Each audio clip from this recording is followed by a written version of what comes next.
நம்ம இன்றைக்கி சிறுகீரை பருப்பு கடையில் தான் பார்க்க போகிறோம். அதுக்கு கீரையை நல்லா வாஷ் பண்ணி எடுத்துக்கிட்டு பருப்பை நல்லா கழுவி ஒரு 1/2 hour ஊற வச்சுடுங்க. ஊற வச்ச பருப்பில் கொஞ்சோண்டு பூண்டு, பெரிய வெங்காயம் 2 நான் போட்டிருக்கேன், 3 தக்காளி போட்டிருக்கேன். நான் புளி போட மாட்டேன். பச்சை மிளகாக லைட்டாக கீறி போடுங்க, ஜீரகம், மஞ்சத்தூள்.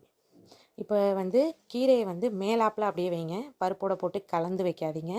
அப்படி வைக்கிறதுக்கு ஒரு காரணம் இருக்குது. ஏன்னா அப்படி வச்சிங்கன்னா தான் நம்ம தனியாக எடுத்து அதை மட்டும் கடைய முடியும்.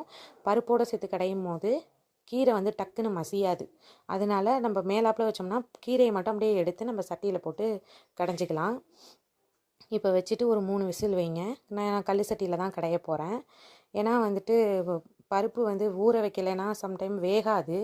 நம்ம இதை கீரையோடு அது ஈவனாக வேகணும்னா அது ஊற வச்சு தான் நம்ம செய்யணும். இப்போ பாருங்கள், நான் கீரை அப்படியே மேலாப்பில் எடுத்துட்டுங்க, பருப்பு அடியிலே இருக்கட்டும்.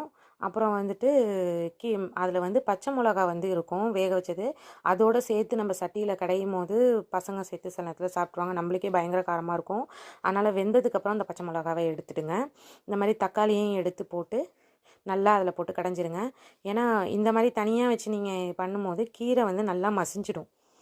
கீரை நல்லா மசிஞ்சிரும். அதுக்கப்புறம் நம்மளாலையும் சீக்கிரமாக கடைய முடியும். பருப்போடு போடும்போது நிறைய தண்ணி இருக்கும்ல, அதை நம்மளால் கடைய முடியாது அவ்வளோ சீக்கிரம்.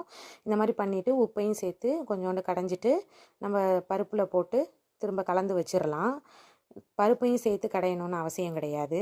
இந்த மாதிரி ஒரு தடவை ட்ரை பண்ணி பாருங்கள், சூப்பராக இருக்கும். அந்த மாதிரி கீரைக்கு தகுந்த மாதிரி கொஞ்சம் பருப்பை எக்ஸ்ட்ராவே போடுங்க, அப்போ தான் நல்லா டேஸ்ட்டாக இருக்கும். இப்போ கடுகு காஞ்ச மிளகா தாளித்து கொட்ட வேண்டியதான், அவ்வளோதான், ரெடி ஆயிடுச்சு.